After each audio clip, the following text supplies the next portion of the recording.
నమస్తే, welcome to Andhraprabha. నేను శిశిర. చిరంజీవి గారికి రాజ్యసభ ఇస్తారంటూ ప్రచారం జరుగుతోంది. అండ్ రాష్ట్రపతి, ఉపరాష్ట్రపతి అంటే ఇవి కూడా ఇస్తారంటూ ప్రచారాలు జరుగుతున్నాయి. అసలు ఇందులో ఎంత నిజం ఉంది, అసలు ఏంటి అనే విశేషాలు మనం అడిగి తెలుసుకుందాం. మనతో పాటు ఉన్నారు ప్రముఖ రాజకీయ విశ్లేషకులు చందు శ్రీనివాస్ గారు. ఆయన అడిగి తెలుసుకుందాం. నమస్తే అండి. నమస్కారం అండి. అసలు ఏంటండి, చిరంజీవి గారికి రాజ్యసభ ఇస్తారంటూ ప్రచారం జరుగుతోంది. రాష్ట్రపతి, ఉపరాష్ట్రపతి అని కూడా కొందరు అంటున్నారు. అసలు ఎంత నిజం ఉంది ఇందులో? మీరేమనుకుంటున్నారు? ఇస్తే బాగుంటుంది అనుకుంటున్నారా? అంటే ఆయన అందులో ఉంటే బాగుంటుందని ప్రజలందరి అభిప్రాయం, ప్రజలందరూ కోరుకుంటారు చిరంజీవి గారు. ఎందుకంటే పవన్ కళ్యాణ్ గారు కూడా ఇప్పుడు ఉన్నారు. సో చిరంజీవి గారు కూడా వస్తే మాకు ఇంకా మంచి జరుగుతుందేమో అని కూడా అనుకుంటున్నారు. 4.5 దశాబ్దాల సినీ ప్రస్థానం పునాదిరాల నుంచి ఒక్కొక్క మెట్టు ఎక్కుతూ ఒక్కొక్క ఇటుక పేర్చుకుంటూ ఈరోజు ఒక సామ్రాజ్యాన్ని స్థాపించాడు. ఆయన కుటుంబం నుంచి 8 మంది హీరోలు, ఒకవైపు బ్లడ్ బ్యాంక్, ఒకవైపు ఐ బ్యాంకు. మొన్న ముఖ్యంగా కరోనా టైంలో చావు బతుకుల మధ్య ఇళ్ళలో నుంచి బయటికి రానప్పుడు 24 క్రాఫ్ట్స్కి కోట్లు ఖర్చు పెట్టి వాళ్ళకి 6 నెలలు సరిపోయే నిత్యావసర వస్తువులు ఇచ్చారు. అర్థమైందండి. దాంతోపాటు బ్లడ్ ఇచ్చారు, ఆక్సిజన్ కూడా అందించారు, రెమిడిసివిర్ ఇంజెక్షన్ ఇచ్చారు. ఒక్క ఇంజెక్షన్ 50,000, 80,000, లక్ష రూపాయలు పలికింది, ఉచితంగా ఇచ్చారు. అటువంటి గొప్ప దార్శనికుడు, అందరివాడు, అజాతశత్రువు. సినిమాల ద్వారా ఒక చైతన్యం కలుగజేశాడు. అనేక పారిశ్రామికవేత్తలు, జడ్జీలకి, పోలీసులకి ఆయన ఒక స్ఫూర్తి ప్రదాత. ఆయన చిన్న సినిమాలు చూస్తా విజేత, ఒక రుద్రవీణ, ఒక ఆపద్బాంధవుడు, ఠాగూర్, స్టాలిన్, అదే సామాజిక చైతన్యం ఉన్న సినిమాలు ఆయన ఎప్పుడు తీశాడు. ఆ రోజు ఎన్టీ రామారావు గారు, అక్కినేని నాగేశ్వరరావు గారు సినిమా ఇండస్ట్రీకి 2 కళ్ళు అయితే 3వ కన్ను చిరంజీవి గారు. మరి ఇండస్ట్రీని ఈ రోజున అంత ఫ్లరిష్గా చేసిన వ్యక్తి. వాళ్ళ కొడుకు గ్లోబల్ స్టార్గా ఎదిగాడు రామ్ చరణ్. వాళ్ళ ఇంకో తమ్ముడు పవన్ కళ్యాణ్ దేశ రాజకీయాలు శాసించే పరిస్థితిలో ఉన్నాడు. ఇంకొక నాగబాబు గారు రేపు మాపు మంత్రి అవుతున్నాడు. మరి వాళ్ళకి ఇంకేం కావాలి మేడం? ఈ దేశానికి మంచి బిడ్డలను అందించిన కొన్నిదల వెంకటరావు గారిని, అంజలమ్మ గారిని మనం అభినందించాలి. తెలుగు వాళ్ళకి గర్వపడాలి. మీరన్నట్టు ఆ వ్యక్తి డిజర్వ్డ్ ఏ పదవికైనా. ఈ దేశంలోనే అత్యున్నతమైన పద్మవిభూషణ్ పొందాడు, జాతీయ అవార్డులు పొందాడు, అనేక నంది అవార్డులు వచ్చినాయి.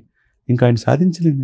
ఆయన ఎప్పుడు చెప్తుంటాడు, దేవుడు నాకు అవసరానికంటే ఎక్కువే ఇచ్చాడు. ఉన్నదాన్ని ఇంకా రేపు కళాకారులకు హాస్పిటల్ కట్టేయాలనుకుంటున్నాడు, పిల్లలకి స్కూల్ కట్టేయాలనుకుంటున్నాడు, ఎన్నో సేవా కార్యక్రమాలు చేయాలనుకుంటున్నాడు. అటువంటి వ్యక్తి ఈ దేశానికి రాష్ట్రపతి అయితే మంచిదేగా. అంతే కదా. మనం ఆ పరిణామం మనం చూస్తున్నాం. మొన్న కిషన్ రెడ్డి గారి ఇంట్లో స్వయాన ఈ దేశానికి ప్రధానమంత్రి, 3వసారి ప్రధానమంత్రి అయ్యి ప్రపంచ దేశాల మనల్ని పొందిన ఆ వ్యక్తి పక్కనే పెట్టుకొని ఆయన భుజం మీద చేసాడంటే మనం ఏమనుకోవాలి? దీన్ని ఎంత ప్రాధాన్యత క్రమం ఆయనకి ఇస్తున్నారనేది మనం అనుకోవాలి. ఎదురికి ఇప్పుడు ద్రౌపది ముర్ము మనం వచ్చేదాకా మనం ఎవరు రాష్ట్రపతిని తెలియలే. ఆమెకు అటువంటి ఇంటలెక్చువల్కి ప్రాధాన్యత ఇచ్చే పార్టీ బీజేపీ. కాబట్టి ఎక్కడో ఉన్న ముర్ముని తీసుకొచ్చి దేశానికి రాష్ట్రపతిని చేశారు. 2027 వరకు ఆమె ఉంటుంది. 2025 ఈ 2 సంవత్సరాల్లో ఆయన దగ్గరగా బీజేపీ తీసుకోవచ్చు. ఆయనకు రాజ్యసభ ఇవ్వచ్చు, రాజ్యసభ చైర్మన్ చేసి ఉపరాష్ట్రపతి, లేకపోతే డైరెక్ట్గా అబ్దుల్ కలాం గారు లాగా ఈ దేశాన్ని సేవ చేసిన ఎంతోమంది ఉంటారు. మనం ఆ విధంగా ఆ కోటాలో రాష్ట్రపతిని చేసినా ఆశ్చర్యపడాల్సిన అవసరం లేదు. ఎందుకంటే దక్షిణ భారతదేశాల మీద ప్రత్యేక దృష్టి బీజేపీ పెట్టిందండి. వీళ్ళు ఉభయ రాష్ట్రాలకే పరిమితం కాదు. వీళ్ళ అన్నదమ్ములు, మెగా ఫ్యామిలీ, కోట్లాది మంది అభిమానులు ఉన్నారు. అటు తమిళనాడు కావచ్చు, కర్ణాటక కావచ్చు, కేరళ, ఎక్కడికి వెళ్ళినా.